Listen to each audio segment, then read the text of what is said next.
বৃহস্পতিবার ঈশান নামাজের পরে ডান হাতের কবজি আকাশের দিকে উঁচু করে এই দোয়াটি ৪১ বার যদি আপনি পড়তে পারেন, আল্লাহ রাব্বুল আলামিন আপনাকে সাথে সাথে ফলাফল দান করবেন, আপনার ব্যবসা বাণিজ্য উন্নতি দান করবেন, বিপদ আপদ বালা মুসিবত থেকে আল্লাহ তাআলা আপনাকে বাঁচিয়ে দিবেন।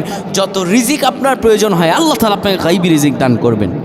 ও আমার প্রাণের ভাইয়েরা, আল্লাহ রাব্বুল আলামিন কোরআন আল কারীমে আরো বলেছেন, শোনো, আল্লাহু ইউদাইফু লিমান ইয়াশাউ আল্লাহু ওয়াসিউন আলিম।